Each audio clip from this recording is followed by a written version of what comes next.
Hello and welcome to the Loan Officer Wealth Podcast. I'm your host, Chris Johnstone, and I have an incredible offer for you today. What we've done is we've taken the 10 most profitable methods to grow your mortgage business that we have learned from interviewing the producers on this podcast, many of whom are doing over $100 million in volume per year. And we've packaged them together into a condensed 45-minute training where you get to learn the 10 most successful and profitable activities that you should be running in your mortgage business. Then we show you how to automate those processes with people and systems so that they run and continue to produce loan applications and new partners that want to send you business pre-booked into your calendar without you having to do any cold calls or chasing or really any work. It's a blueprint for you to be able to produce more in your business while actually working less. And you can go get that training today for free at chriswebinar.com. That's chriswebinar.com. So make sure you head over there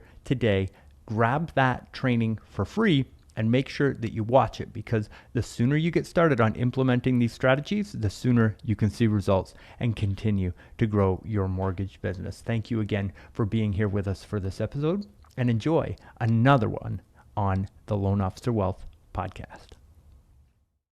Hello, everybody, and welcome back to the Loan Officer Wealth Podcast. We are blessed today with Alec Hanson on the show. Alec, thank you so much for being here. Yeah, Chris, what's up, man? Happy to be here, dude. Awesome, right on. Well, I think two passionate marketing guys talking about technology. I think this is going to be a great episode.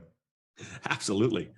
Right on. So for our viewers that may be being introduced to you for the first time, Yes. Alec does a ton in the mortgage industry to give back and create value within the mortgage community. His social media is fantastic. YouTube content is absolutely incredible. Definitely worth checking out.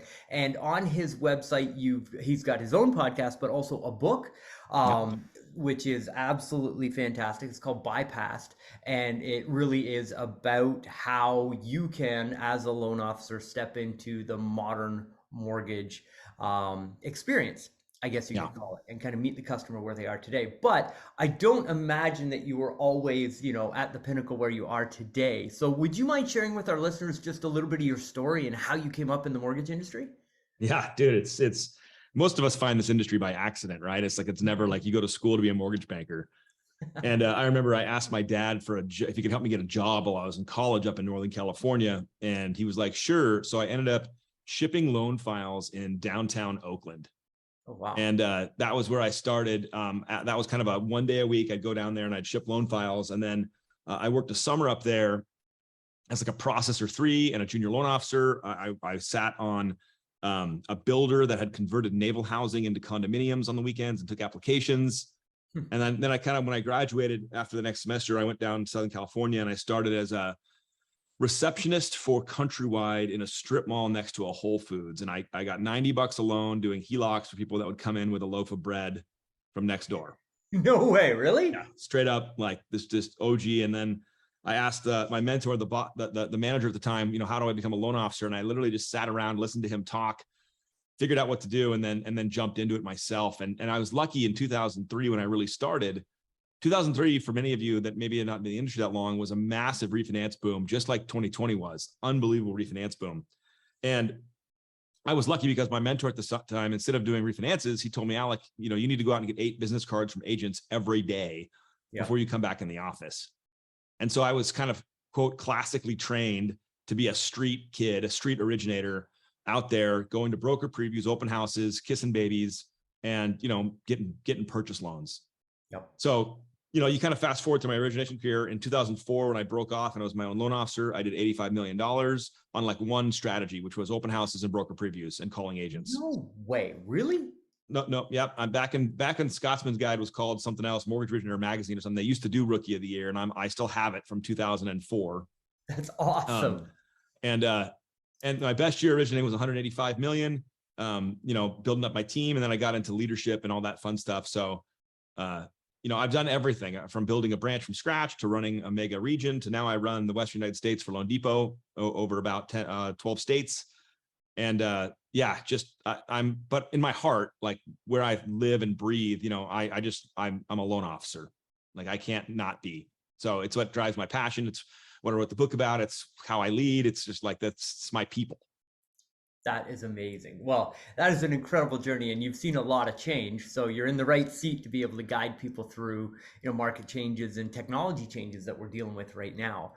Um, so bringing it kind of to modern day, Yeah. and what are the big changes that you've seen in the most recent history Yeah. with our consumer getting access to online rate tools and online rate shopping and all of that good stuff? Dude, it's wild, Chris. So for a little history lesson, right? A little like blast of the past. In the early 2000s, we had Nokia brick phones and Blackberries and like Thomas guides and MapQuest printouts. So we didn't have access to the multiple listing services. Consumers didn't have access to the MLS. And so pretty much everything was controlled by the real estate professional. Because if you wanted information, you wanted knowledge, they had it, they controlled it. And then if you want to fast forward to quick 20 years, everyone's got access to every piece of information in the world now on these magical devices in our pockets. And so just all of us have continued to adapt to that change. And that consumer change, as we've adapted new technologies, has put pressure on local mortgage professionals to try to figure out what to do. I mean, look at the real estate community. They got massively, I would say, disrupted, but think about Zillow coming in. Yeah. Zillow came in and Realtor.com gave all the information realtors had protected and hidden to all the consumers, and then started selling back to realtors their old leads, their old customers. Yep. Right. And loan officers in retail who used to sit behind realtors and wait for purchase referrals got kicked in the face by Quicken, a direct to consumer shop, because they started to operate at the top of the new sales funnel, which candidly, in my opinion, is the internet. Right. So internet's the new top of the sales funnel. You've got Zillow, Quicken, Realtor.com, Loan Depot, lots of people playing there now. And the local professional, that's why my book's called Bypass. I'm just trying not to say it a bunch of times because that sounds really terrible to keep saying my book's name. It's all good. But like that, we're getting skipped over. Yep. So 2018 was really my motive, like my light, the fire lit within me moment when I was just like, because we were starting to have a little compression, not exactly what we're having now. We were starting to have in 18. And I was like, you know what, we're gonna get left behind if we don't figure this out. And it really lit the passion for my own content strategy creation, because I was like, well, if I'm going to tell people to do it, I better be doing it. Yep. And I really started to kind of see that the transition of a referral-based ecosystem becoming more of an influence/internet-based ecosystem. And not overnight, it's not a light switch moment. Realtors still have immense value and are great partners, but it's becoming an and conversation. Yeah. It's the realtor community and our tight relationships and internet, social content, YouTube, et cetera. Those things are starting to kind of merge. And then that's because what we're seeing is just the new consumer. And if you don't adapt to that, you're done. Absolutely. And so when you look at that from a marketing perspective, and somebody comes to you and they say, okay, look, I want to go direct to consumer. I want to put my brand online. I really want to start my own influence network. Yes. What are the steps that you'll normally walk them through? What do you think is the, kind of the 1, 2, 3 of getting started and becoming an influence? We'll use the word influencer, but yeah, I want to use it because we've tarnished it. We think of like the Kardashians, like influencer, and it's all right. We get like this ugly taste in our mouth, but that's not the point. We're talking about having influence. We're talking about having connection. Yep. Right. And so if you think about how we used to do that in the glory days, once we close a loan for somebody, we'd maybe put them on our mailer campaigns, which have now turned into email garbage, BS drip campaigns. But we used to actually send people mail, and then we would call them, right? We'd call them for like every quarter, annual mortgage review. And that was kind of our strategy. Well, now we get the opportunity to be front and center in their life daily. Yeah. With social platforms. Daily, we can be building connection, showing up, hanging out, and doing what I'm going to call sales and marketing activities, prospecting, sales, and marketing. So the first thing I like to do, Chris, is help just kind of reframe it for people, because they're like, I don't want to be an influencer. And I'm like, shut up with that. That's not what this is. Do you want to be in front of your customers? Yes. Are they on these platforms? Yes. So you need to have an intentional strategy on those two to make a difference. And so I think the first thing is just reframing it, understanding it, coming at it from a different dynamic, and then saying, okay, well, then where do I need to play? And how do I need to complement this and all the traditional stuff I do in general? which is the face-to-face realtor stuff, all the networking events, all the great, love it. How do I complement that with a digital strategy now? And that's where the really fun stuff comes in. That's when the fancy cameras get turned on and we talk content and we talk about all the things you can do to let your personality shine through. But I'll say this, Chris, it's not building a brand, quote, building a brand is now a massive requirement of the future success of an LO. It's not just a nice to have. You have to have it. You're going to get Googled. You're going to get looked up. You're going to get peer reviewed. And if you're not showing up on all these platforms, you're going to be overlooked. Yeah, it's so true. And people almost look at it from a longevity standpoint, like, who am I doing business with? Am I going to be able to connect with them long term? Can I find stuff about these people? Yep. 100%. Are they who they say they are? Are they knowledgeable? Like, so for example, a lot of loan officers like to say, my brand identity is I'm knowledgeable. I'm an educator. Yeah. And I go, okay, well, when I Google your butt and I look you up on the internet, am I going to see educational material? Am I going to see a YouTube channel dedicated to educating first-time homebuyers and veterans, et cetera? Or am I going to see nothing? And if I see nothing, you're not an educator. Yeah. Yeah, that's right. And so one of the shifts that we've felt in our organization in the last year or so is, I would say 20 to 25% of our sales conversations now happen through direct message, either their Instagram messages, Facebook messages, that kind of stuff. And then you look on Instagram at the channels like What's a Mortgage, or who was on the podcast, or The Mortgage Nerd, doing phenomenal educational content and building that brand and building that community. So when you look at those types of conversations, do you think that the consumer is going to shift further and further into those direct messaging conversations, moving away from email and moving into, you have to be on the social platform because that's where the conversation happens? My chairman, Anthony Shea, said something profound that stuck with me and stuck into my kind of paradigm and how I view the world. And he said, you have to serve customers the way they want to be served. Yes. And so if you just decide, I'm not going to play on Instagram, I'm not going to play on Facebook, and you step away from those platforms where direct messaging is happening, then you're not serving the customer they want to be served. They're going to just go, they're going to do it the way they want to do it. That's right. And so it's so egocentric to forget that we're in the service industry as well as the, education and consulting industry. And so you got to take your customers and say, how do I serve the way they want to be served? Well, they're going to want to DM me. Yeah. It's like I joke, people go like, Alec, how's the best way to find you? And I'm like, Google, because in that platform, you can direct message me on Instagram. You can send me a tweet. You can find me on YouTube and drop a comment. You can find my website, and you can find my email, my cell, whatever you want. It's there for you. And then you can pick the method that you want to live on and then hang out with me. And so that's just what every great originator and salesperson has to understand.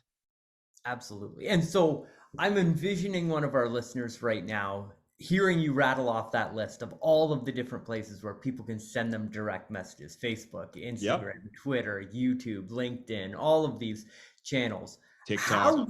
How do you keep track of all the messages on all the different platforms and make sure that you're giving a good client experience? Well, let's start with, how good do you want to be and how capable do you want to be? We put these false limitations on ourselves, and it starts with like, how can I be on every platform, and how can I understand the language of every platform, and how can I just get better? Can you just get better? Like, I don't want to mean like I'm just attacking somebody, but like, you have the capacity to learn and handle new stuff. Yep. And so just because it's a new app on your phone now and you got to figure out how to push the buttons on it, just get better. Like, just be better. You'll have access to more opportunity. Yep. And so it's like, I don't know how else to say it. Like, for me, Chris, it's all on a device in my pocket. Right. So I'm not having to go to 1,700 devices to manage all this. It's all on these devices in my pocket. And guess what? They send me notifications and I get these little red dots and I get to decide how to deal with those. Yeah. So I don't know. It seems pretty intuitive.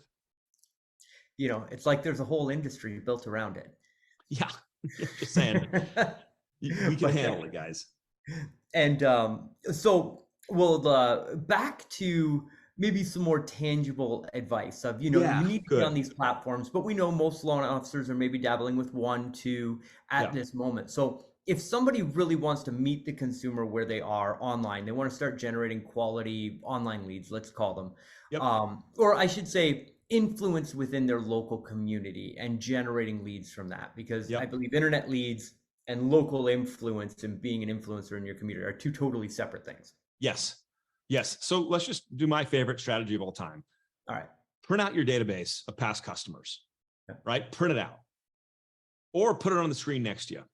Open up Facebook, LinkedIn, and Instagram on your computer. And I mean, Instagram's an app on your phone. You can open it up on the website. Open it up there. Copy the first person's name of one of your past clients on your list and drop it into each of those platforms. Find them on those platforms. And you'll start to realize really quick, if you do 5 of these a day, I call it icing, identify, connect, and engaging. But if you find 5 of these people a day and send out a request, you're going to start building community connections on these platforms. And you're going to start realizing, shit, my past customers are on these platforms. They're on Facebook, they're on LinkedIn, maybe they're on all 3. Yep. And I'm not bringing up TikTok. We can hit that on another subject. I love TikTok. I'm on that platform, but just start with the big 3. Okay.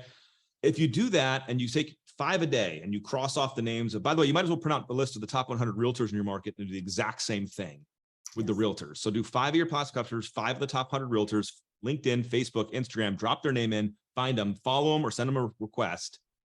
That is one of the most tactical things you can do right now to grow a digital community.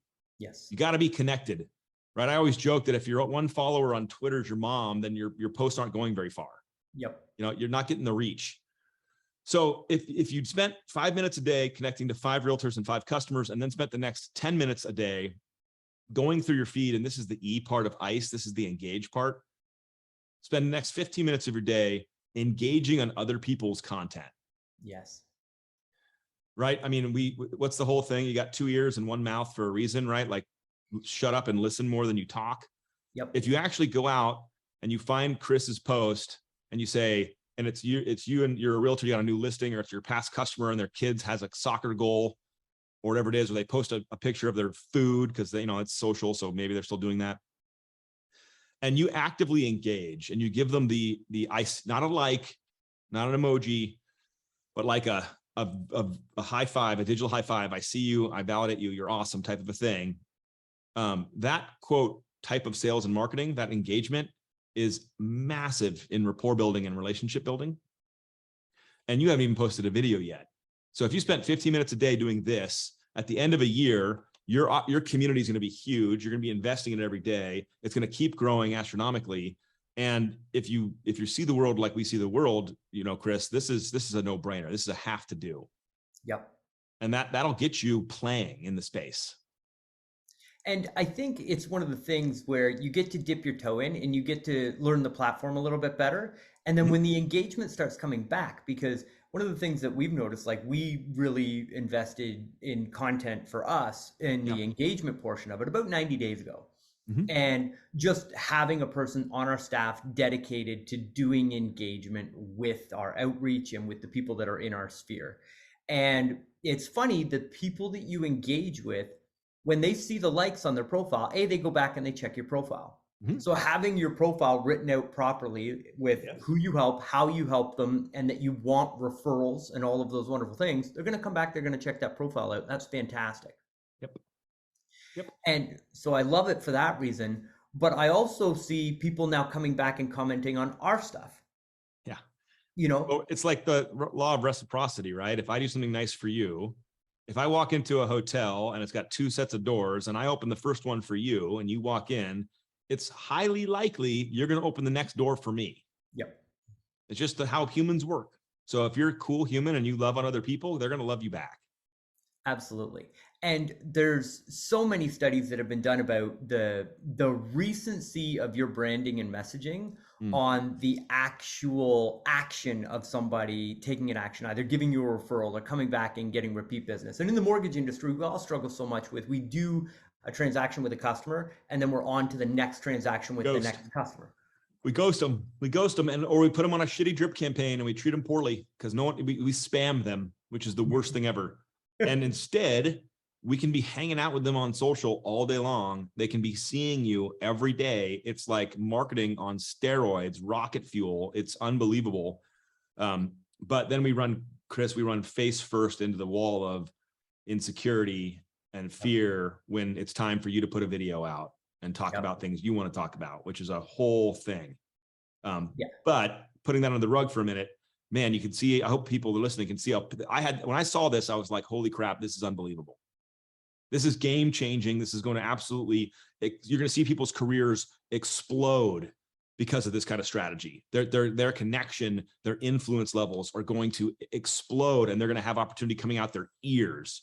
And you already see it with some people. It's crazy. Oh, it's crazy. Again, we've done a couple of podcast episodes with influencers on Instagram, and the amount of business that they're closing, 20, 30 deals a month, all from Instagram DMs and Instagram people that have never met them before. But I'll share just one quick story with you, Yeah. Alec. And I don't mean to take No, too much time share. with It's it. helpful.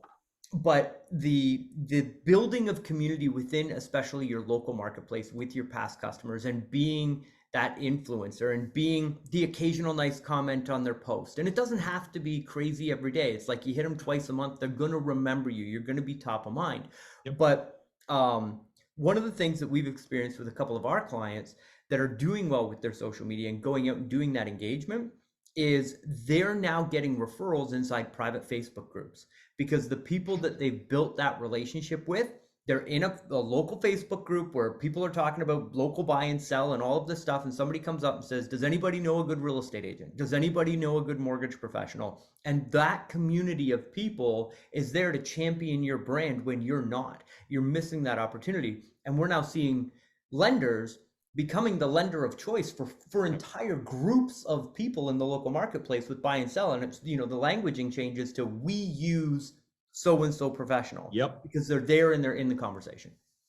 You're nailing it, bro. It's the gold rush, man. It's like telling people there's gold in San Francisco and everyone's going, well, is there really? And like, you have to risk everything. You got to put yourself out on the internet. You got to go out there and, find gold in the hills. And you can see the true believers just start rocking it. And they're running to California. They're running out to the gold mines. And there's people along the way who are doubting it and not thinking it's real, and they're staying back. So you mentioned video.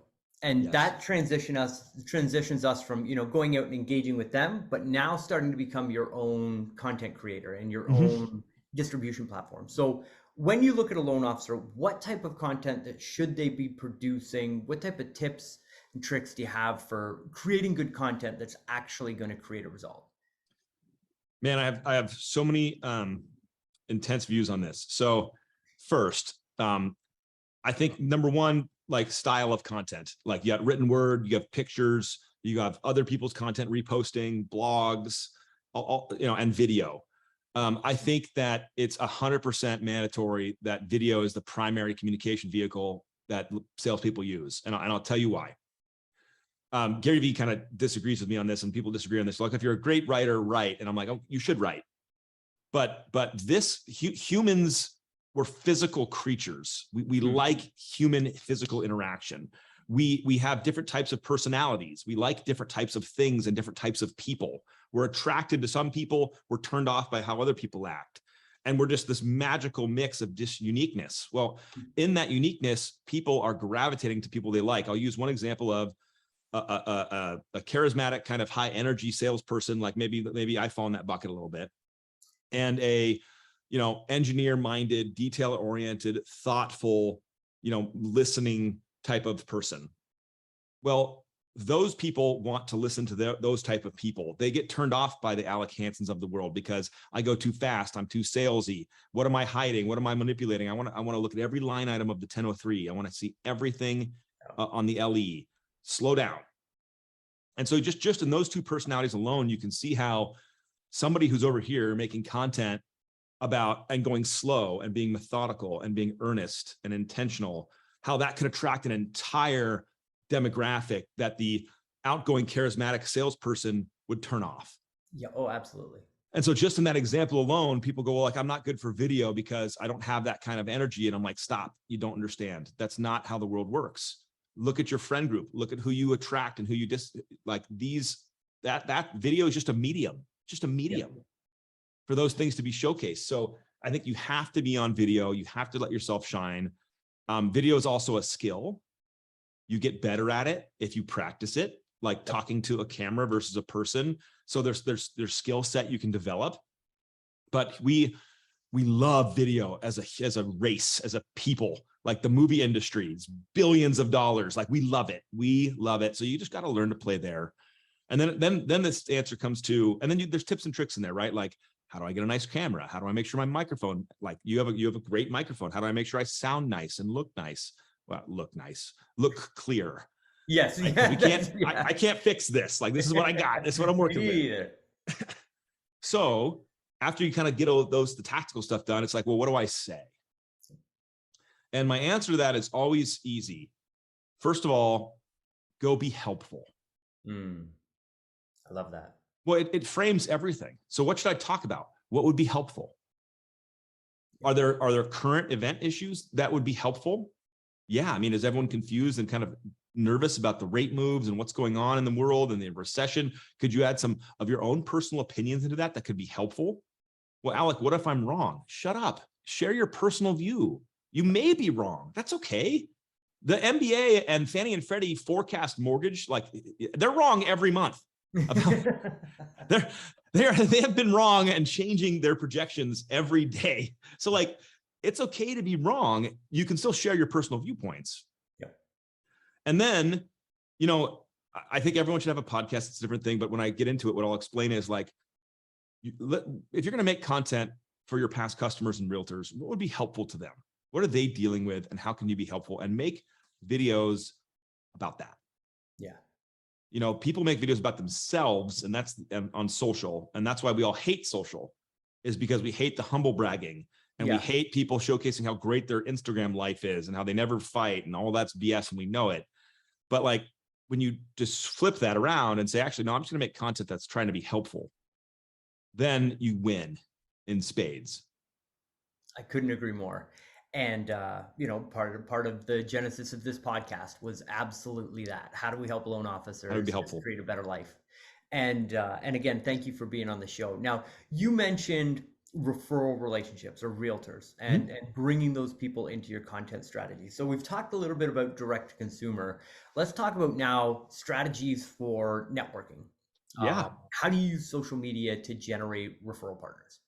Well, first of all, again, the history of this is funny and it'll hopefully make more sense for people, but the glory days, you had no idea what realtors produced, what kind of volume. You had no idea how to find them, what open houses were at. You had to look at the Sunday hot sheets to find the open houses. You had to join the board of realtors to find out when the broker previews were. You just had such limited access. You go find title reps and become best friends because you want to know which realtors were good. Yep. Now we have all that. We know exactly who's doing what with who.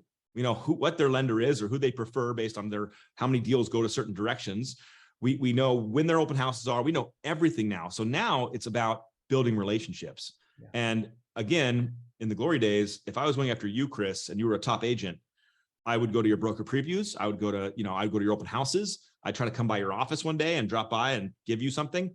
I'd try to cold call you maybe and try to get an appointment. Like I had to just grind. It would take me 6 months to a year to build a relationship with you because I couldn't find you. I couldn't get around you. Yeah.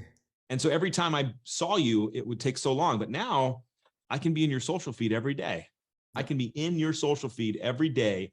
And every day you're on social because you're looking at your listings, you're sharing your cool stuff. You're trying to generate customers too. You see me. And what happens in that process is if you combine that with me showing up at your open houses, me coming to your broker previews, me seeing you at a networking event or a caravan, my ability to build a relationship with you is now much faster. Yeah. Now you still might not like me. And by the way, I might not like you. So, but we can come to that decision point faster than the glory days of having to drive around for 6 months to find you. Yep. And so if you think about it, you take the top 100 agents, you probably only want 5 of them. Maybe 10, maybe 15 if you're a go-getter, but like some of these top people can fill you up with business forever. Now you can use these strategies to get face-to-face in such a different way. And again, be helpful, share your viewpoint, be out there hustling.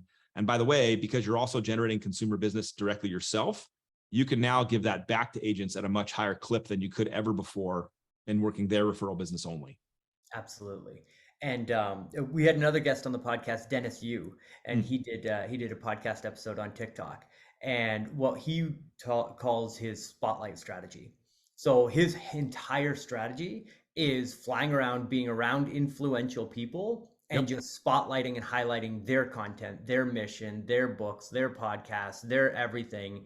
And his whole strategy for being influential is showcasing what they're doing. And I think that dovetails so beautifully with a top performing realtor.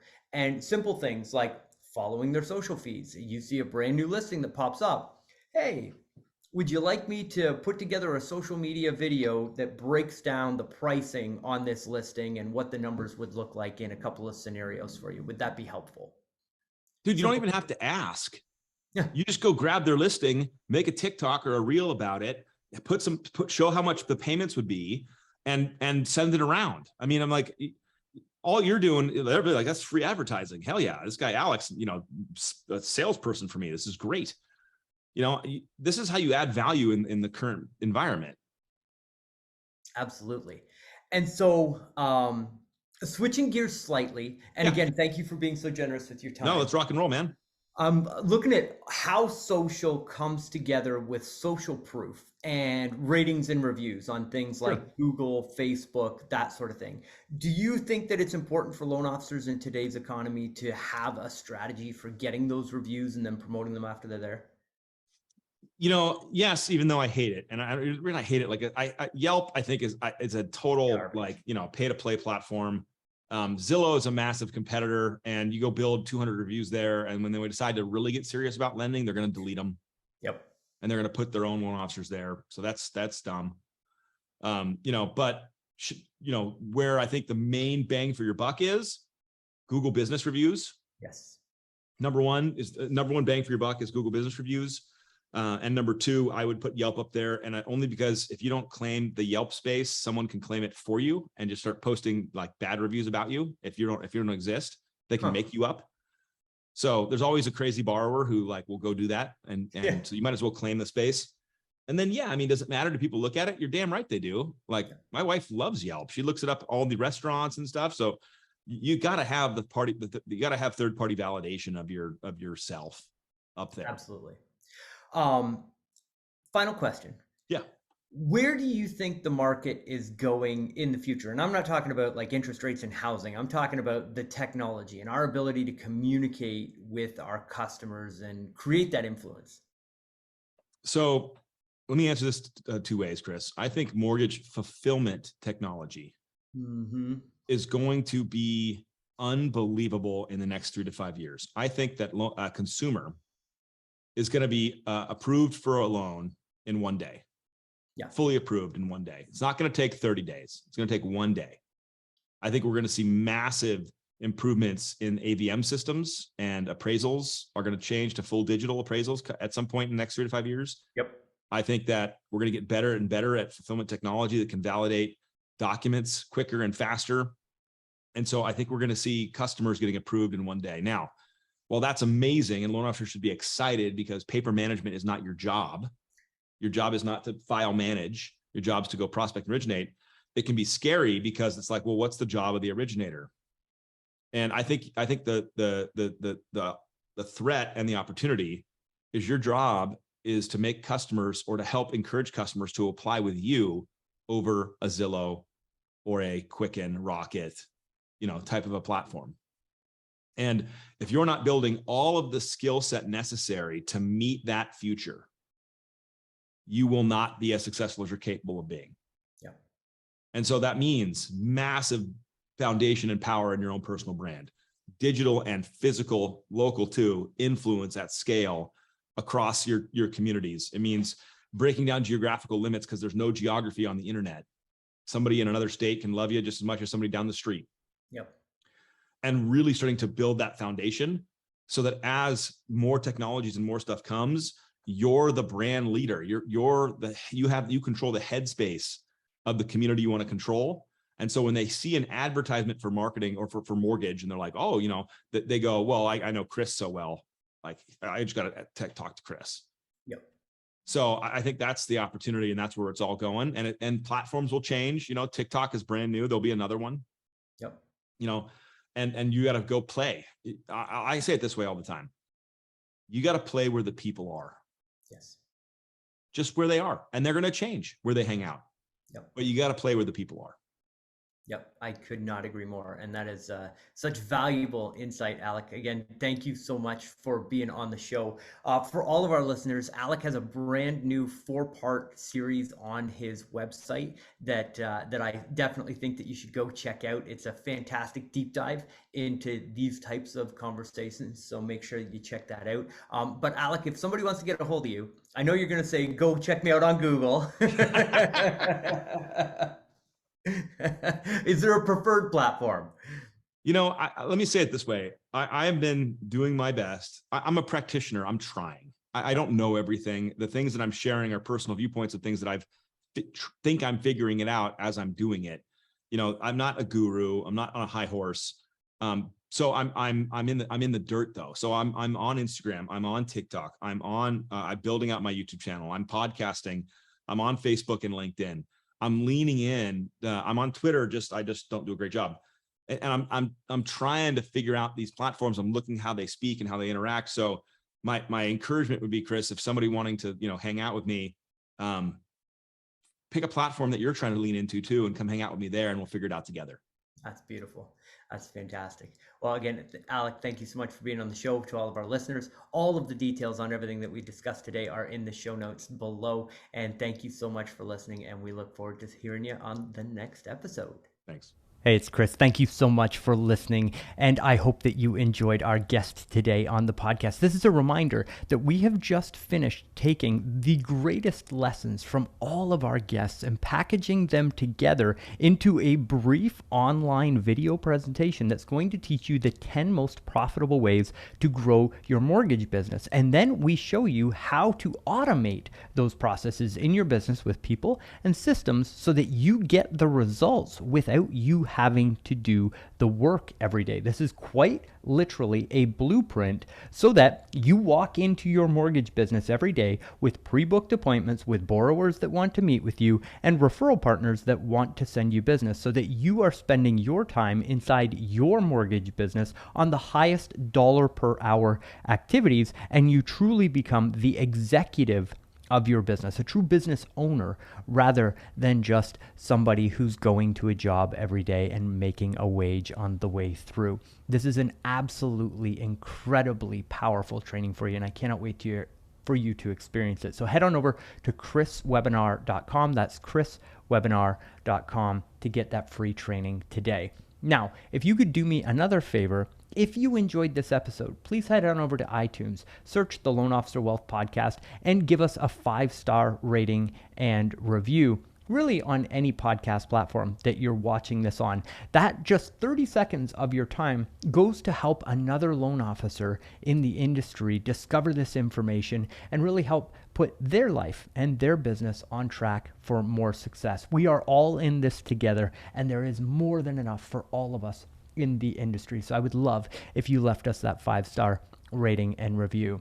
Don't forget to stay tuned for our next episode, and I'll see you then.